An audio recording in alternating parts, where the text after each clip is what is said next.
Welcome to the Bird Media. నేను మీ Pavan Krishnamurthy. It's a complete generalise topic అండి. ఇందులో పొలిటికల్గా ఉందా లేదా అనేది మీరు డిసైడ్ చేయాలి. ఏంటంటే ఒక వార్త పార్లమెంట్ సమావేశాల్లో జరుగుతున్నటువంటి పరంపర, దాంట్లో మంత్రి గారు ఒక స్టేట్మెంట్ ఇచ్చారు.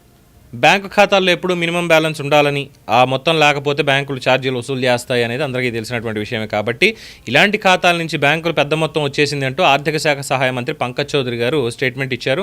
మొత్తం గత 3 ఏళ్లలో 11 ప్రభుత్వ రంగ బ్యాంకులకి, ప్రైవేట్ వదిలేండి, ప్రభుత్వ రంగ బ్యాంకులకి ఇలా మినిమం బ్యాలెన్స్ ఛార్జీల కింద అక్షరాల ప్రజల సొమ్ము 8,092 కోట్ల రూపాయలు వసూలు చేశారు.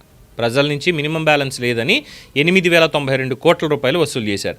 2022-23లో 2,407 కోట్లు, 2,407.82 కోట్లు, 2023-24లో 2,909.1 కోటి, 2024-25 సంవత్సరానికి 2,775.91 కోట్లు వసూలు చేశారు. ఇలా మొత్తం అంతా కవర్ చేసుకుంటూ వెళ్తే 8,092 కోట్లు. అలాగే ఎస్ఎంఎస్ ఛార్జీలు, ఆధార్ కార్డు లింకులో జాప్యానికి ఆలస్యం రుసుము, ఎస్ఎంఎస్ ఛార్జీల కింద కస్టమర్ల నుంచి వసూలు చేసింది 3,387.77 కోట్లు.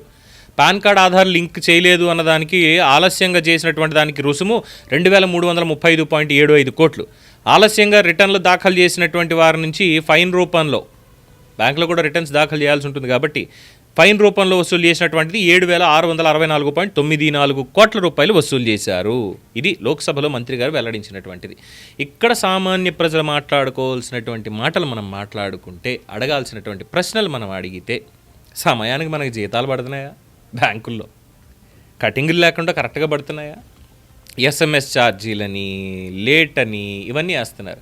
మరి రాజకీయ నాయకులు ఇచ్చినటువంటి హామీలు అమలు చేయకపోతే దానికి కూడా ఫైన్ కడతారా? కట్టరుగా. మరి వాళ్ళకి కూడా ఫైన్ వేయాలిగా.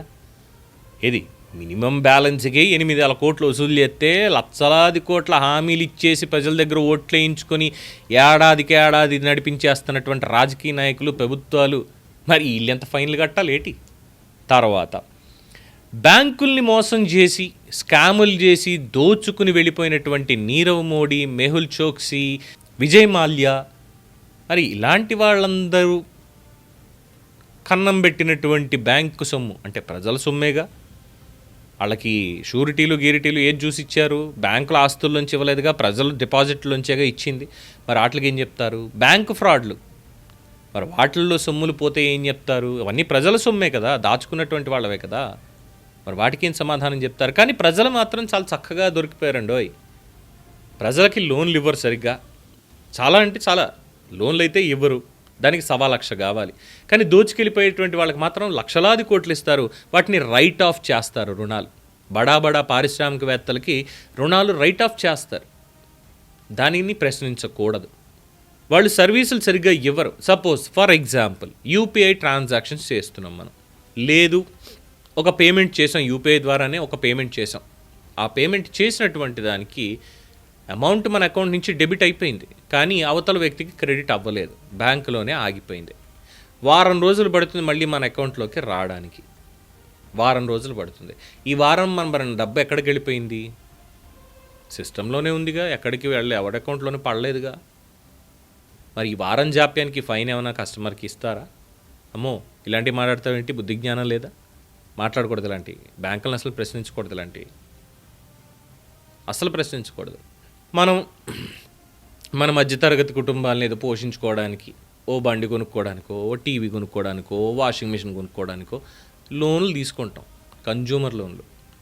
ఓ నెల జీతం రాలేదు కాబట్టి ఈఎంఐ కట్టలేకపోయాం, ఈఎంఐ డేట్ ఎగిరిపోతే ఏదైతే లోన్ తీసుకున్నామో దానికి సంబంధించి 470 రూపాయలు, 610 రూపాయలు లేదా 590 రూపాయలు చెక్ బౌన్స్ ఛార్జీలు అని కట్ చేస్తారు. ఒకటికి రెండు సార్లు. మరి ఇలా కట్ చేసేటువంటి క్రమం సామాన్యుడికేనా? మరి మిగతా వాళ్ళు ఎవరికి లేదా? బడా పారిశ్రామికవేత్తలు బ్యాంకు లోన్లు తీసుకుని కట్టకుండా ఉన్నప్పుడు, ఎగ్గొట్టిపోయినప్పుడు మరి వీళ్ళ మీద చర్యలే ఉంటాయి. అంటే అన్నిటికీ సామాన్యుడు గుర్తొస్తాడు, మినిమం బ్యాలెన్స్కైనా ఇంకోటైనా కదా. ఇది మళ్ళీ ప్రశ్నించకూడదు. సామాన్యుడి వైపు నుంచి ప్రశ్నిస్తే అమ్మో విప్లవకారులు బయలుదేరిపోయారు రా బాబు బ్యాంకుల మీద అని మాట్లాడేస్తారు. అంటే చెప్పొచ్చేది ఏంటంటే, ఏ వ్యవస్థ తీసుకున్నా ఇలా ఉన్నా అది సామాన్యుడికి, మధ్యతరగతి వాడికి కాదు. ఈ వ్యవస్థలన్నీ ఉన్నవి కేవలం కొంతమందికి మాత్రమే, వాళ్ళ ఫెసిలిటీ కోసమే తప్ప మనలాంటి వాళ్ళకి కాదు అని చెప్పడమే ఒక సామాన్యుడిగా నా అభిప్రాయం. మీరే ఉంటారు? నేను మర్చిపోయినటువంటి విషయాలు ఇంకేమైనా ఉంటే మీరు కూడా గుర్తు చేయండి. చూస్తూనే ఉండండి ది బర్డ్ మీడియా.